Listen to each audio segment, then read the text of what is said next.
G'day taxpayers. Productivity.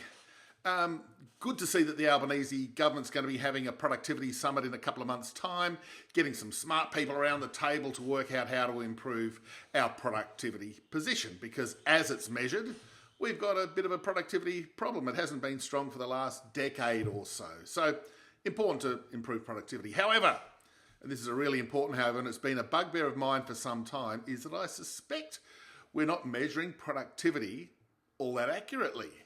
That there's a couple of things that have evolved, particularly as we move more towards a services economy, which is a fantastic thing, by the way, that productivity isn't being measured well.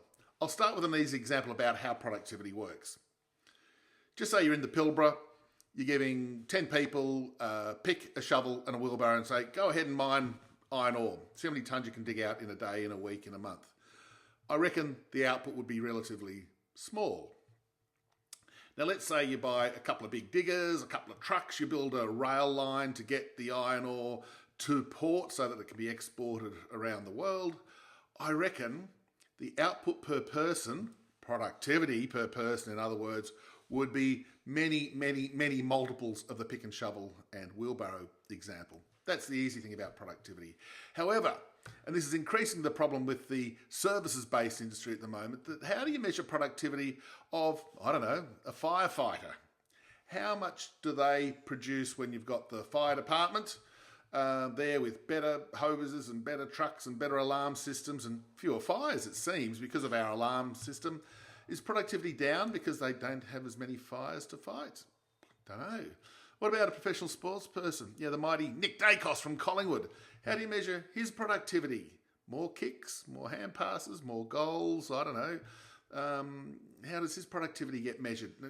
As a part of the Australian economy? Or Ellyse Perry, the fantastic cricketer.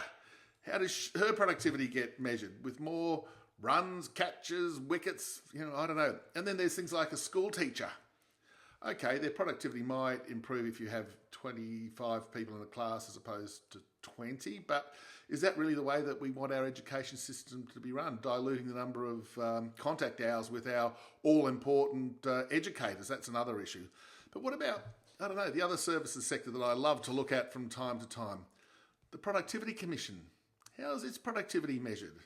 It employs a lot of people there. How does it get greater productivity from its work? More reports, fewer reports, more people, I don't know. How it measures its productivity. So there is this question about how we measure productivity in those sorts of industries, and there's a whole lot more of them, nurses and the like, actors and, dare I say, economists, people at the Reserve Bank, and even CEOs. How do they become more productive? So there's an issue of the productivity numbers. It's not to say that there isn't an issue with productivity. There is. But I've got a sneaking suspicion that we're not measuring productivity all that well at the moment, and that makes it very, very hard to fix a problem that you don't know how to measure. Good luck to the Productivity Summit. I hope they can come up with some fantastic ideas, but just be careful that the productivity issue might not be such a problem after all, because we're not measuring it well. We can't. Just by the way, it's impossible to measure productivity of some of those people.